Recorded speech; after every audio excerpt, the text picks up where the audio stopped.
Cześć, witam w Dębowej Chatce. Dzisiaj opowiem historię człowieka, który twierdzi, że pracował przy najbardziej strzeżonym sekrecie w historii ludzkości. Człowieka, który przez lata był wyśmiewany, ignorowany i dyskredytowany, a którego słowa, dekada po dekadzie, okazują się zadziwiająco trudne do obalenia.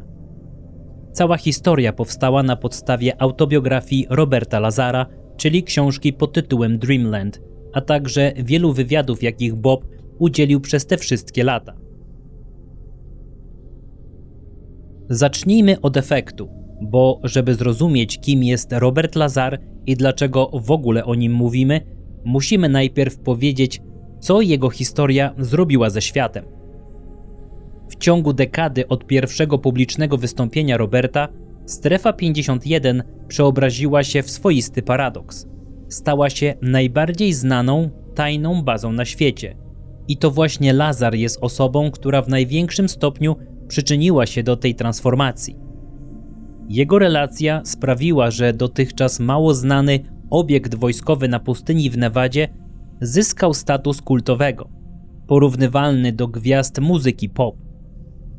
Od momentu, gdy jego historia trafiła do opinii publicznej, w 1989 roku Strefa 51 stała się jednym z kluczowych elementów ufologii.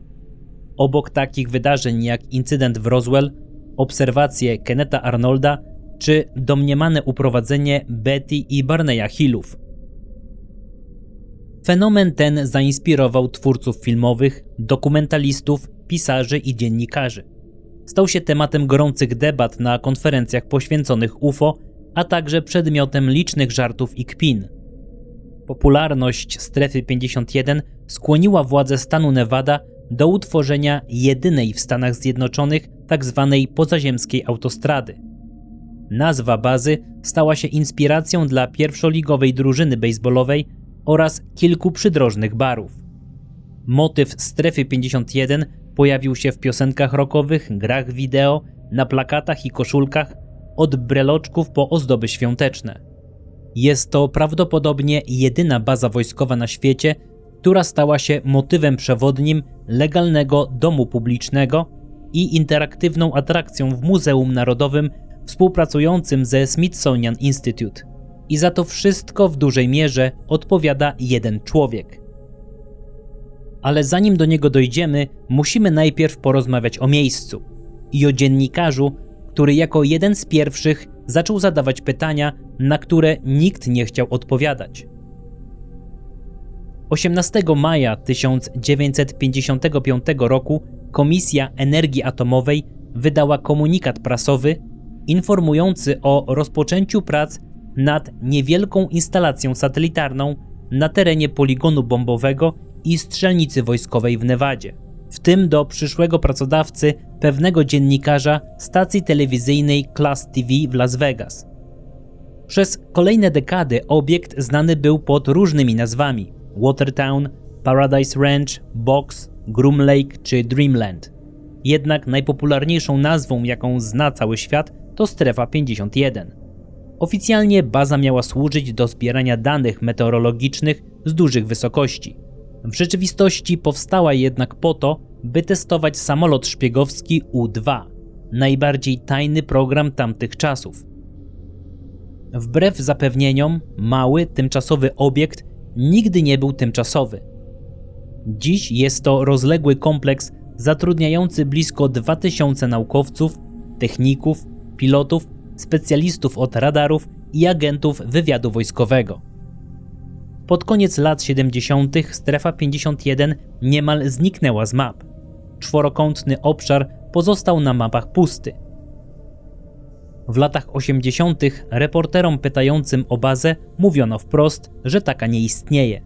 I to mimo tego, że przez pewien czas można było ją zobaczyć gołym okiem ze szczytów pobliskich gór.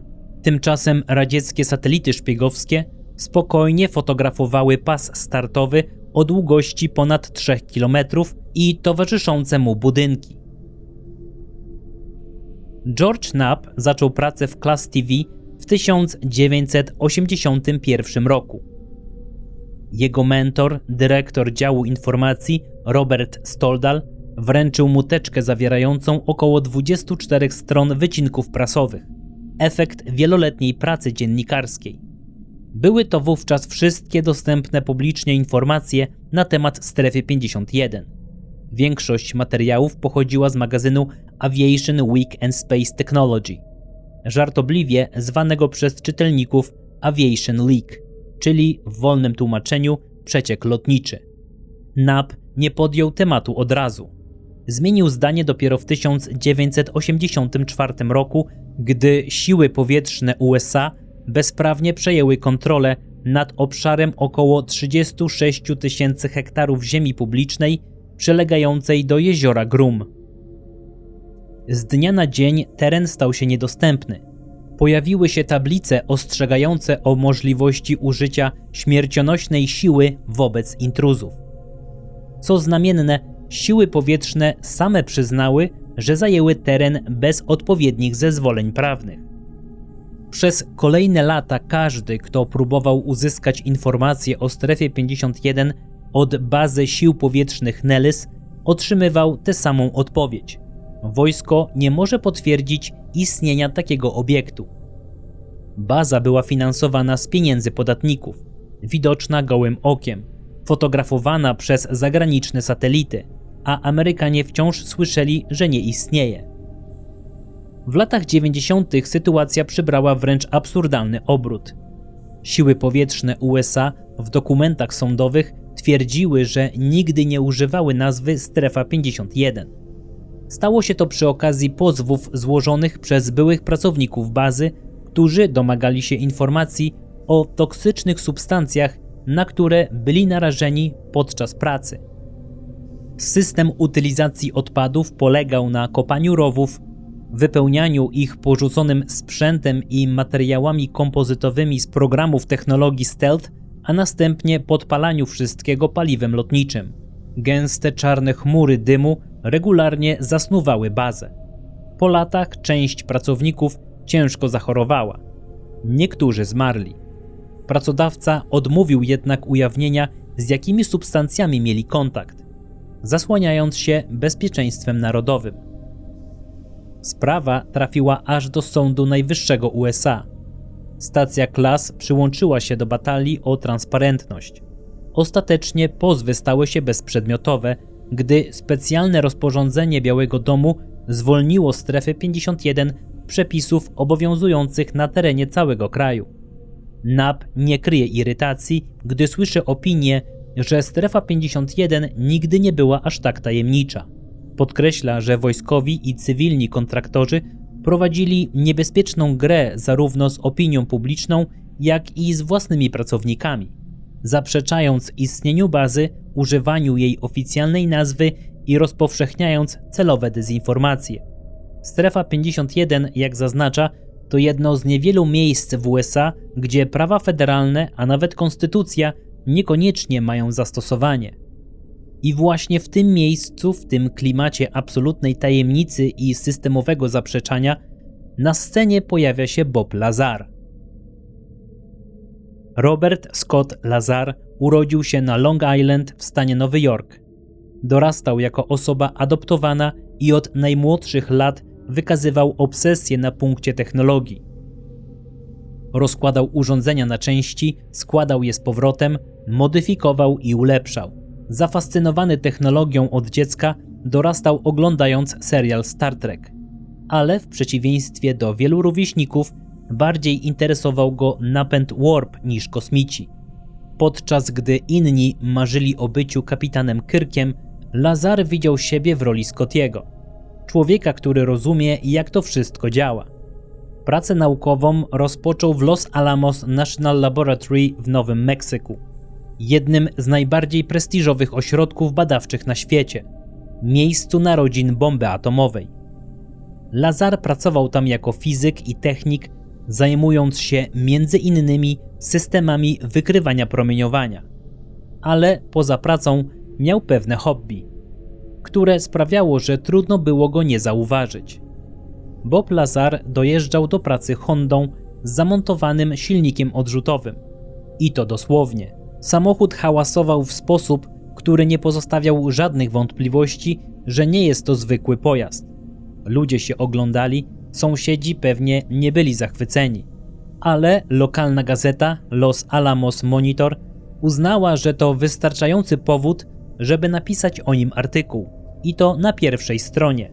Ekscentryczny fizyk z Los Alamos Lab i jego odrzutowa Honda. Jakiś czas później laboratorium zaplanowało gościnny wykład.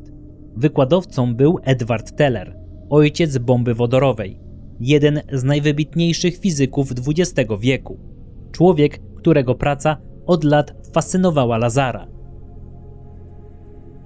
Bob przyszedł przed czasem, żeby zająć dobre miejsce. Na korytarzu siedział już jeden mężczyzna. Ciężkie powieki, głęboko osadzone oczy, twarz kogoś, kto widział już absolutnie wszystko. W rękach trzymał gazetę. Lazar spojrzał na okładkę i zobaczył siebie. Los Alamos Monitor, artykuł o odrzutowej Hondzie. Teller czytał o nim. Lazar wstał, podszedł i wyciągnął rękę. Doktorze Teller, nazywam się Bob Lazar. Miło mi pana poznać. Teller spojrzał na niego spod krawędzi gazety i powiedział z silnym wschodnioeuropejskim akcentem. Dziękuję. Nie zrobił żadnego ruchu, żeby odłożyć gazetę. Po chwili jednak zamknął ją, złożył i spojrzał na Lazara uważniej. A więc to pan jest tym człowiekiem z samochodem odrzutowym. Powiedział, wskazując palcem zdjęcie na pierwszej stronie. Rozmawiali kilka minut. Teller był wyraźnie rozbawiony i zaintrygowany. A potem jeden z pracowników przyszedł i odprowadził go na prezentację. Lazar nie wiedział wtedy, że to spotkanie zaważy na jego przyszłości. Kiedy kilka lat później zaczął szukać nowej pracy i wysyłał listy z zapytaniami, napisał bezpośrednio do Tellera. I ten z jakiegoś powodu go zapamiętał. Zanim jednak doszło do kolejnego etapu, życie Lazara potoczyło się w zupełnie innym kierunku. Po odejściu z Los Alamos, Bob razem z pierwszą żoną Carol zbudował w Las Vegas coś, co z zewnątrz wyglądało jak spełnienie amerykańskiego snu. Założył firmę Lazar Energy Systems, zajmującą się projektowaniem i naprawą systemów wykrywania promieniowania alfa. Los Alamos zużywało dużo plutonu, więc rządowy kontrakt był niemal pewny. Carol nadzorowała działalność fotograficzną, która przynosiła przyzwoite dochody. Nadwyżkę zainwestowali w różne aktywa, łącznie z legalnym domem publicznym w Las Vegas o nazwie Rancho Honeysuckle, które przynosiło $100,000 przychodu miesięcznie. Byli zbyt zajęci życiem, żeby naprawdę zastanowić się nad tym, dlaczego właściwie to wszystko robią. Jak sam Lazar przyznał, oboje z Carol nie byli chciwi, ale zdecydowanie dążyli do sukcesu, a sukces oznaczał pieniądze. Wymagało to jednak prowadzenia 3 oddzielnych firm, rezygnacji z wakacji i myślenia o pracy przez całą dobę 7 dni w tygodniu. Niestety była też cena, której Lazar nie był gotów zapłacić i przez kilka miesięcy nawet nie zdawał sobie sprawy, że ją płaci. Carol ukrywała przed nim diagnozę raka trzustki.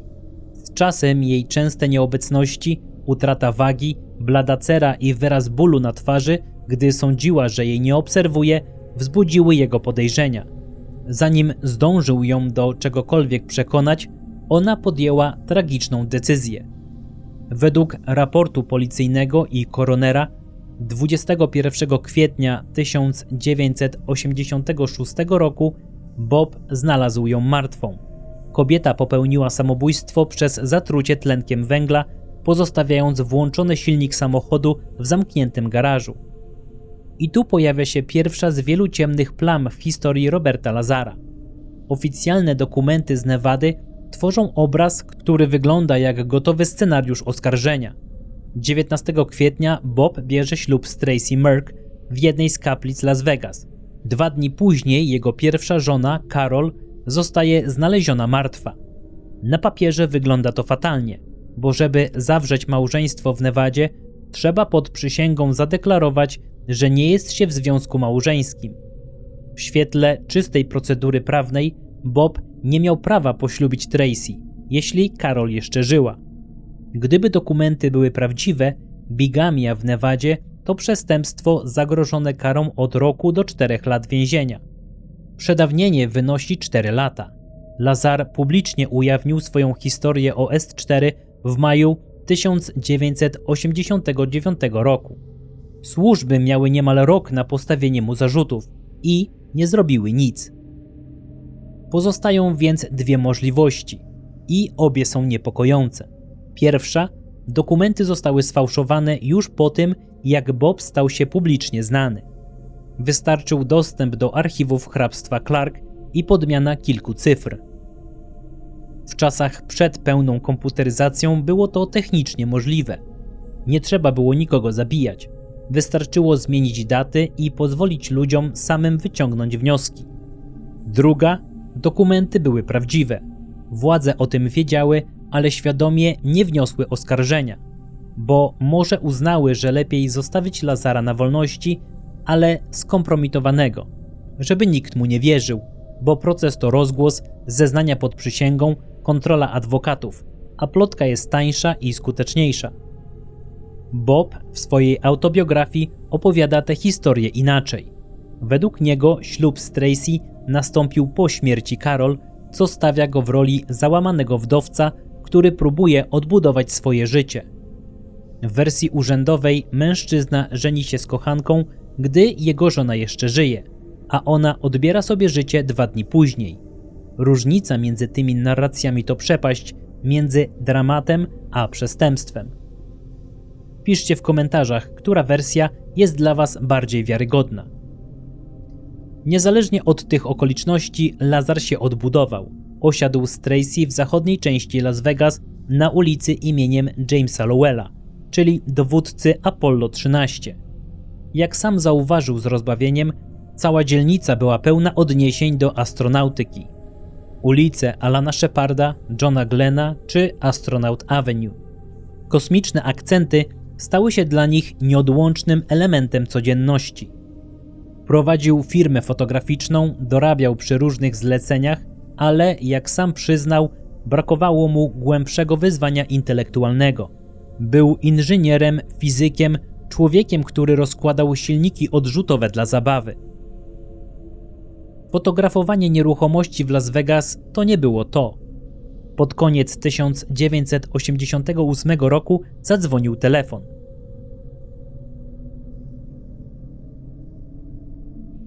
Tymczasem Knapp nie próżnował. Już wtedy, zanim pojawił się Lazar, zdobył kilka książek telefonicznych z ery Komisji Energii Atomowej, zawierających numery personelu przydzielonego do strefy 51. Wiedział, że coś tam jest. Nie wiedział jeszcze co. Jego dziennikarskie śledztwo dotyczące strefy 51 trwało od lat, ale prawdziwy przełom miał nadejść dopiero wtedy, gdy zgłosił się do niego pewien mężczyzna, który chciał mówić. Mężczyzna, który twierdził, że widział rzeczy, których zobaczyć nie powinien. Ale to było jeszcze przed nami. W międzyczasie Lazar przeszedł przez wieloetapowy proces rekrutacyjny prowadzony przez firmę EG&G. Znał tę firmę z Los Alamos. EG&G była jednym z największych kontrahentów obronnych w kraju.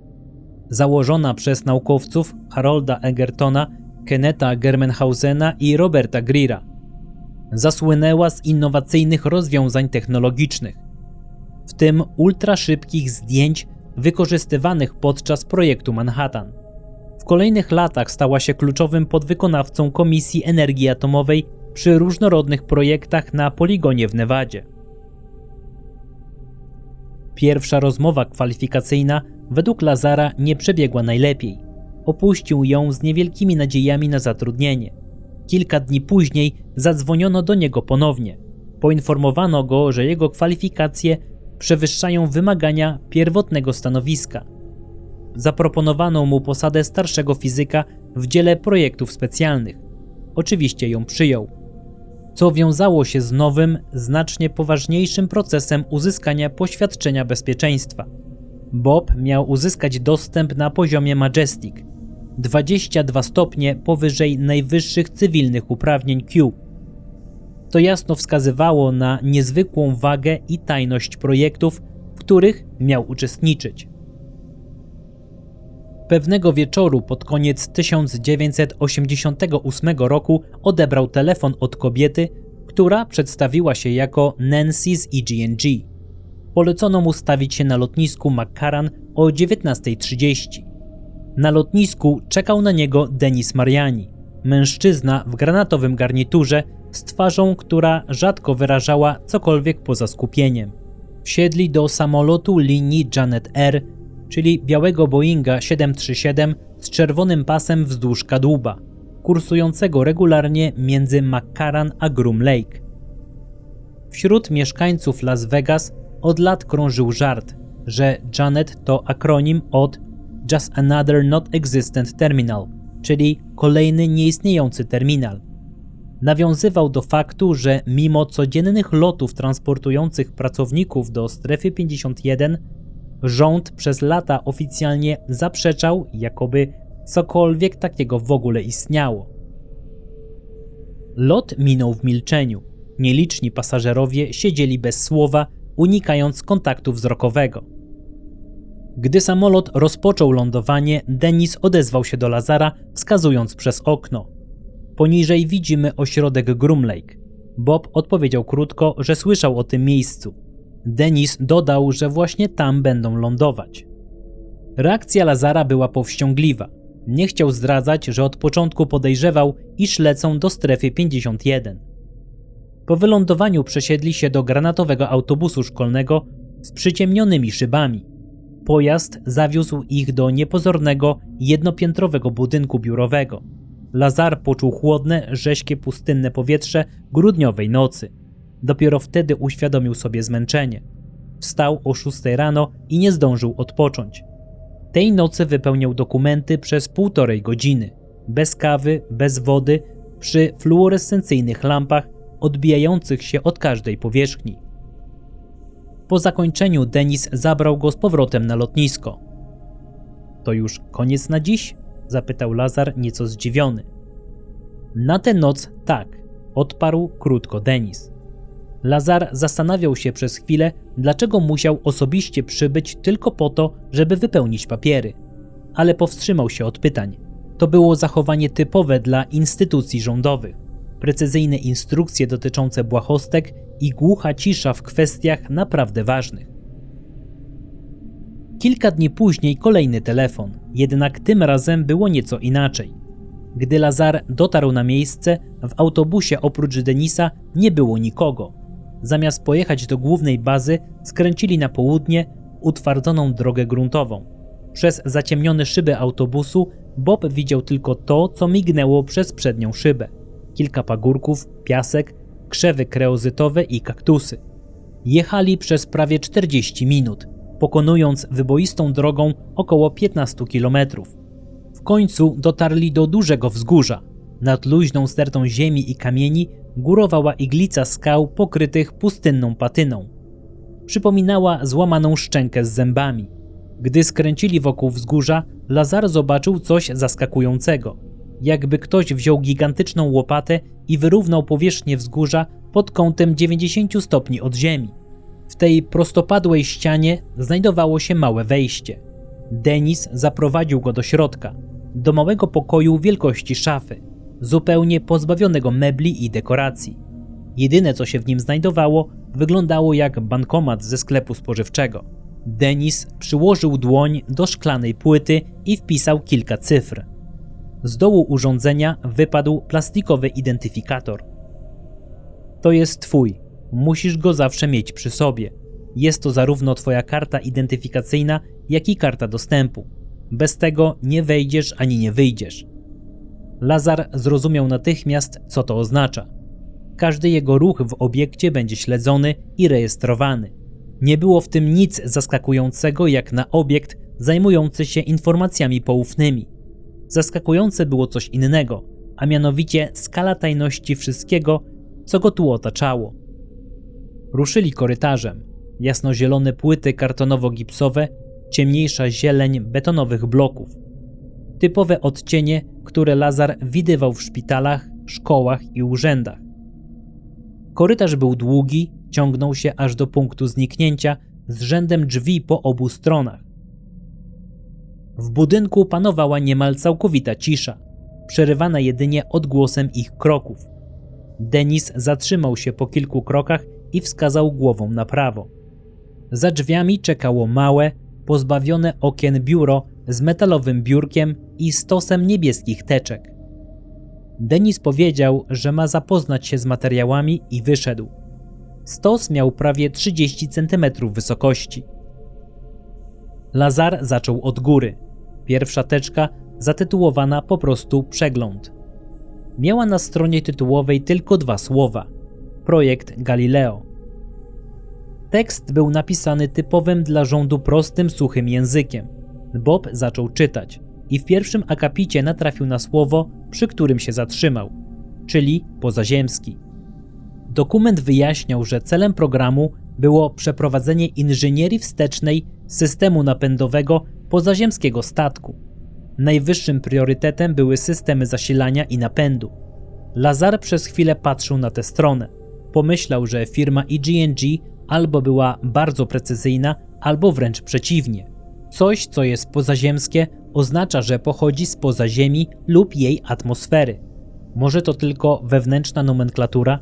Może w ten sposób określali tu eksperymentalne pojazdy, dla których żadna inna nazwa nie pasowała?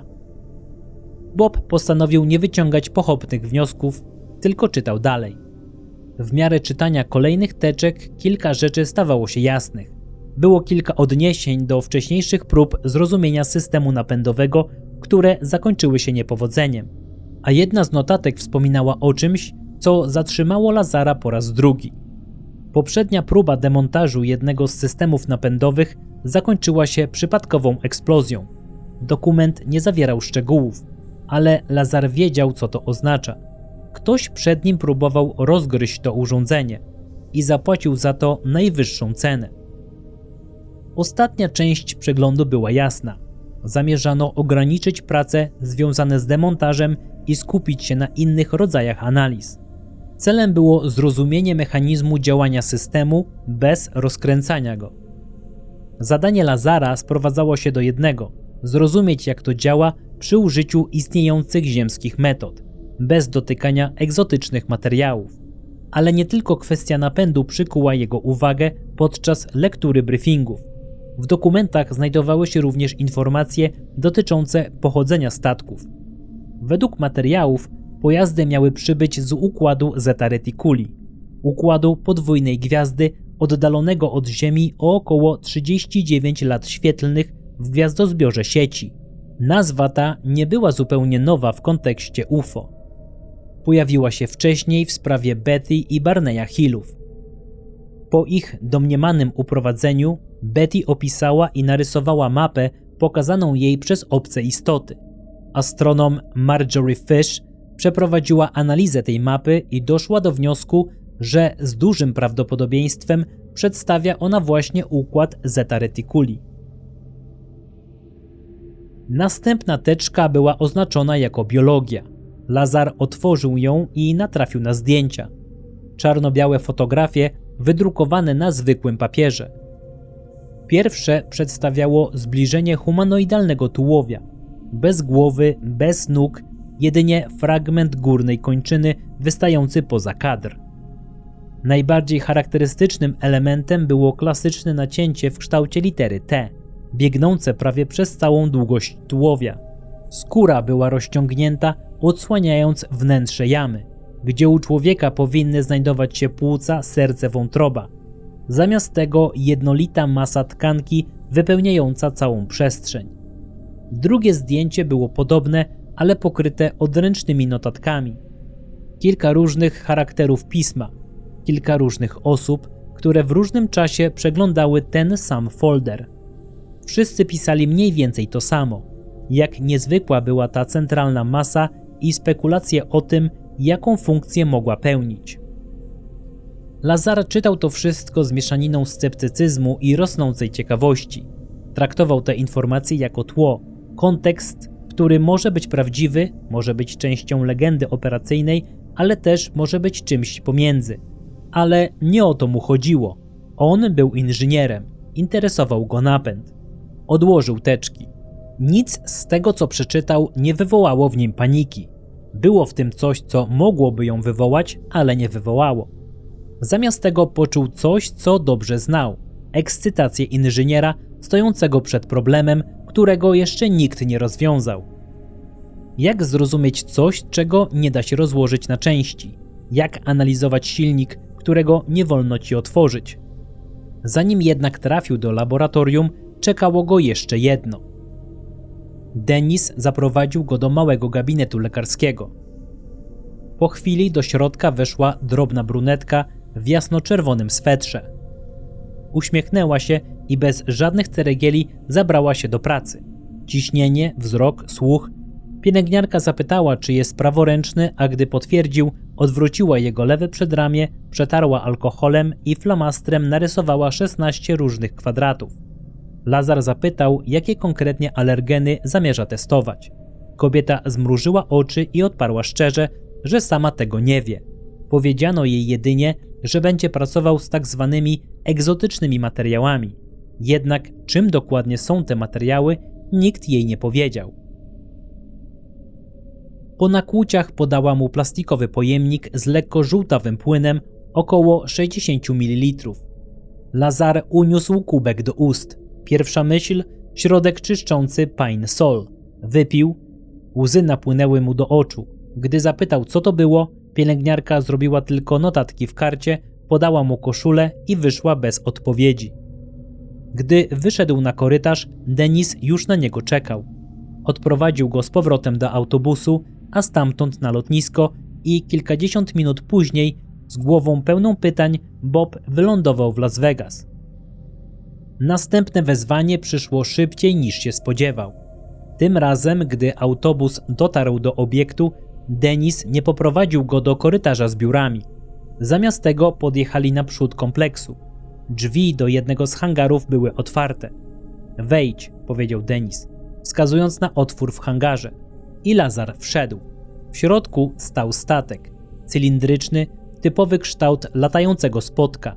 Dokładnie taki, jaki Bob widywał na rozmazanych zdjęciach i filmach science fiction. Ale to nie był film. Stał przed nim w realnej przestrzeni hangaru, w zimnym świetle jarzeniówek. Na jednym z jego boków widniała amerykańska flaga, wydrukowana odwrotnie, tak aby obraz był prawidłowy przy patrzeniu przez lustro. W pierwszej chwili Lazar pomyślał: eksperymentalny pojazd, przykrywka. Historia o pozaziemskim statku to tylko sposób, żeby utrzymać pracowników w nieświadomości. To musi być jakiś zaawansowany prototyp. Gdy mijali statek, zrobił to, co zrobiłby chyba każdy. Przesunął dłonią po jego powierzchni. Natychmiast jeden ze strażników krzyknął do niego, żeby trzymał ręce przy sobie. Dennis wprowadził go do laboratorium. Sterylne, chłodne, wypełnione metalicznym blaskiem i światłem jarzeniówek odbijającym się od każdej powierzchni. Przy jednym z długich stanowisk roboczych siedział mężczyzna. Na ich widok natychmiast się rozpromienił i zerwał ze stołka. Barry Castillo był od Lazara nieco niższy, szczupły, o oliwkowej karnacji i gęstych, kręconych brązowych włosach, które co chwilę odgarniał z twarzy. Dennis przedstawił ich sobie krótko i wyszedł, rzucając lakonicznie: Barry wprowadzi cię w temat. To laboratorium napędowe. Tutaj spędzisz większość czasu. Panowie, zabierajcie się do roboty. Gdy tylko drzwi się zamknęły, Barry spojrzał na Lazara z ledwie dostrzegalnym rozbawieniem. Nie jesteś jednym z nich, prawda? Chyba nie, odparł Bob. Mam na myśli wojsko, wyjaśnił Barry, lekceważąco machnąwszy ręką. Po prostu widzę, że jesteś normalny. Lazar uśmiechnął się w duchu, bo pomyślał dokładnie to samo. Bez dalszych ceregieli Barry chwycił go za ramię i powiedział: musisz to zobaczyć. Kilka metrów dalej stał obiekt, który Bob najpierw wziął za zwykły pojemnik przemysłowy. Cylinder o rozmiarach domowego kosza na śmieci, w kolorze wypolerowanej cyny. Z bliska wyglądał jednak zupełnie inaczej. Nie było na nim żadnych łączeń, spawów, śrub ani ostrych krawędzi. Żadnych śladów obróbki mechanicznej. Sprawiał wrażenie, jakby powstał w jednym nieprzerwanym procesie. Bez użycia żadnych narzędzi, które Lazar znał. To jeden z emiterów, powiedział Barry. Co emituje? Zapytał Bob. Zaraz ci pokażę. Na stole leżała półkula wykonana z tego samego niezidentyfikowanego metalu, wielkości piłki do koszykówki, osadzona na grubej, kilkucentymetrowej płycie. Bob uniósł ją ostrożnie, odsłaniając niewielką wieżyczkę wysoką na około 15 cm o idealnie zaokrąglonych krawędziach. Z małego pudełka wyjął trójkątny dysk, miedziany element, mały, zaskakująco ciężki, i umieścił go precyzyjnie na szczycie wieżyczki. Przykrył całość półkulą. Następnie przesunął emiter bliżej reaktora i rzucił krótko, żeby obserwował. Wyciągnął rękę w kierunku półkuli. Zanim zdążył ją wyprostować, dłoń została gwałtownie odepchnięta, jakby natrafiła na niewidzialną sprężystą barierę. Spojrzał na Lazara bez słowa. Jedno spojrzenie wystarczyło. Bob wyciągnął rękę i odczuł dokładnie to samo. Potężne odpychanie, identyczne z działaniem dwóch jednoimiennych biegunów magnetycznych skierowanych ku sobie. Antygrawitacja, oznajmił spokojnie Barry. Prawdziwa, funkcjonująca antygrawitacja. Bob był oszołomiony. W dokumentach briefingowych czytał o tej technologii, ale uznał ją za teoretyczną spekulację. Tymczasem teraz stał przed nią, fizyczną, działającą, zupełnie niewytłumaczalną. Barry sięgnął do szuflady i wyjął piłkę golfową. Uważaj. Cofnął się kilka metrów i rzucił ją wysokim, łukowatym torem w stronę emitera. Gdy piłka weszła w zasięg pola, została natychmiast odrzucona pionowo w górę, z siłą jakby wyrzuciła ją potężna katapulta. Uderzyła w sufit z głuchym trzaskiem, krusząc akustyczną płytę, której odłamki posypały się na podłogę. O cholera, wyrwało się Lazarowi. Obaj gorączkowo rzucili się do sprzątania, używając teczek jako improwizowanych mioteł. To był pierwszy dzień Boba w laboratorium, a ostatnią rzeczą, której pragnął, było wdanie się w kłopoty. Gdy bałagan został ogarnięty, Barry przeprowadził kolejną demonstrację. Umieścił świeczkę w emiterze i zapalił ją zapalniczką. Przesunął urządzenie w kierunku reaktora. Płomień zamarzł w bezruchu. Zawisł w stanie absolutnej stabilności. Palił się, nie reagował na powietrze krążące wokół niego. Następnie Barry wprowadził do wewnątrz zegarek z sekundnikiem. Wskazówka natychmiast zastygła w miejscu. Lazar ostrożnie zauważył, że niekoniecznie musi to oznaczać spowolnienie czasu. Może chodzi raczej o zjawisko elektromagnetyczne. Barry nie polemizował. Obrócił emiter o 90 stopni i powiedział: zajrzyj do środka. Bob nachylił się i dostrzegł czarną kropkę unoszącą się w próżni. Była to strefa całkowitego braku światła. Efekt możliwy do osiągnięcia wyłącznie poprzez zakrzywienie promieni świetlnych. A jedyną znaną ludzkości siłą zdolną do takiego zakrzywienia była grawitacja. Na stole w pozornie zwyczajnym laboratorium spoczywała technologia, która nie powinna istnieć. Reaktor wielkości domowego tostera i emiter przypominający metalowy pojemnik wytwarzały pole, do którego, zgodnie z wszelką ziemską fizyką, potrzebna byłaby masa planety.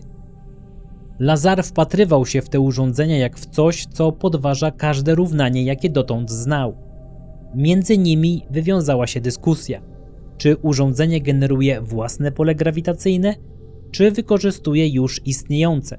Może je skupia, wzmacnia, przekierowuje, czy narusza znane prawa fizyki, czy działa według zasad, których ludzkość jeszcze nie pojęła. Bob tłumaczył, że aby wytworzyć pole o takiej sile, potrzebne byłyby moce rzędu terawatów, poziom energii, którego nie mogła dostarczyć żadna instalacja na Ziemi. Energia odpadowa powinna dosłownie spalić ich na popiół, a jednak urządzenia pozostawały zimne. Nie wydawały żadnego dźwięku, nie emitowały ciepła. nie generowały odpadów. To po prostu nie miało sensu, a jednocześnie podważało sam sens fizyki, którą znał. Barry w końcu się odezwał. To brakujący element układanki. Jeśli rzeczywiście jesteś w stanie wytworzyć tego rodzaju pole grawitacyjne, wtedy wszystko staje się możliwe. Bob uświadomił sobie, że ma przed sobą coś, co dosłownie rozrywa dotychczasowe ramy ludzkiego rozumienia nauki. Dla niego ten moment przypominał pierwsze zetknięcie się jaskiniowca z ogniem. Był to nagły kontakt z rzeczywistością o wiele rozleglejszą niż mógłby kiedykolwiek sobie wyobrazić. Barry ujął to inaczej, bardziej dosadnie i po swojemu. To naukowy orgazm, najlepszy z możliwych. Zatrzymajmy się jednak na moment. Lazar, tak samo jak wspomniany jego kolega z pracy Barry, w tamtym momencie, stojąc przy urządzeniu, używali słowa antygrawitacja. Bo była to jedyna kategoria, jaką znali, jedyna rama pojęciowa, która choć trochę pasowała do tego, co widzieli.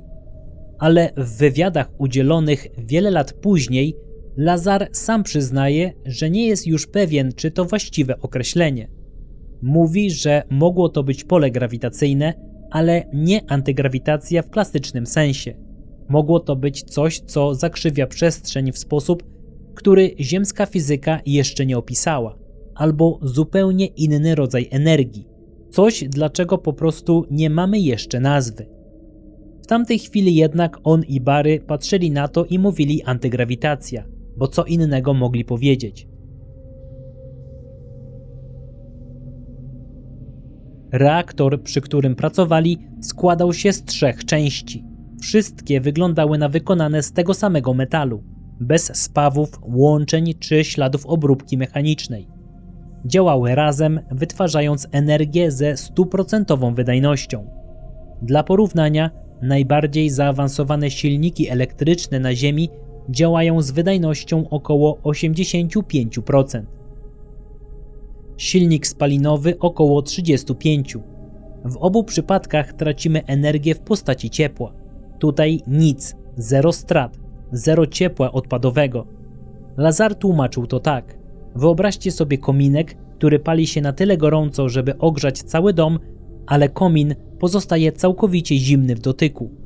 Cała wytwarzana energia trafia dokładnie tam, gdzie ma trafić. Żadnych strat, żadnych ubocznych efektów. Jedną z pierwszych rzeczy, którą zrobili z Barrym, było skupienie się na małym trójkątnym dysku miedzianej barwy. Barry zeskrobał z jego powierzchni drobne opiłki i przygotował je do analizy w chromatografie gazowym. Wyniki były zaskakujące. Na wykresie tylko jeden skok i to na samym skraju skali. Jeden sygnał, jeden pierwiastek, nie żaden stop, nie żaden związek chemiczny. Przeprowadzili kolejne analizy, spektrometrię masową z jonizacją elektronową i neutronową analizę aktywacyjną. Za każdym razem ten sam wynik, jeden pierwiastek, nieznany i co kluczowe stabilny, zupełnie inny od tego, co ziemska nauka kiedykolwiek widziała. Lazar twierdził, że ten izotop mógł powstać jedynie w warunkach kosmicznych, prawdopodobnie w układzie podwójnej gwiazdy, gdzie grawitacja jest nieporównywalnie większa niż ta, którą możemy wytworzyć w laboratoryjnych akceleratorach. Nie dało się go syntezować na Ziemi. Każdego dnia, kiedy Bob był na miejscu i pracował z Barrym, Dennis pojawiał się i pytał, co zrobiliście, jakie są postępy, a oni musieli balansować między spełnieniem oczekiwań a naukową rzetelnością. Dennis był laikiem. Nie rozumiał fizyki w żadnym głębszym sensie. Dopóki nie mieli czegoś mierzalnego i weryfikowalnego, musieli być ostrożni w tym, co mu mówili. Presja była ogromna, a jednocześnie Lazar był w ciągłym niepokoju z zupełnie innego powodu. Pamiętał to, co przeczytał w pierwszych briefingach, o poprzedniej próbie demontażu, o eksplozji, o człowieku, którego zastąpił. Leżąc w nocy w łóżku obok Tracy, ciągle o tym rozmyślał. Zastanawiał się, co właściwie ci ludzie zrobili, co poszło nie tak. I nagle przyszła mu do głowy myśl, która wszystko wyjaśniła. A co jeśli oni po prostu nie rozumieli, z czym mają do czynienia? Co jeśli nie pojmowali, że coś tak małego może wytwarzać taką energię? Może myśleli, że to retransmisja energii wytwarzanej gdzie indziej? Że reaktor jest tylko odbiornikiem, a nie źródłem? Skoro nie było żadnych zewnętrznych oznak, żadnego ciepła, żadnego hałasu, to pewnie uznali, że bezpiecznie będzie go rozłożyć. Że to tylko obudowa, że w środku coś sprawdzą i złożą z powrotem. Jednak byli w błędzie i za ten błąd zapłacili najwyższą cenę. Bob kładł się z tymi pytaniami, zanim szedł spać i wstawał z nimi rano. Wracał do fotografii, odbierał przesyłki i czekał na telefon. Wiedział jedno: przy następnym wezwaniu musi być gotowy, musi zachować ostrożność, której jego poprzednicy nie zachowali, bo moc, którą trzymali w tym laboratorium, była, jak to sam ujął, jak skompresowane słońce zamknięte w pudełku wielkości tostera i niestety ktoś po prostu postanowił to pudełko otworzyć.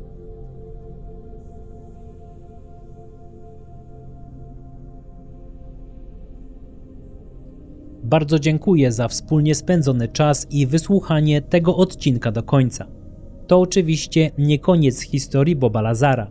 Ta będzie kontynuowana w kolejnych odcinkach. Jeśli podobał Ci się ten materiał, zostaw lajka, zasubskrybuj Dębową Chatkę i napisz w komentarzach, co o tym wszystkim sądzisz. Do usłyszenia.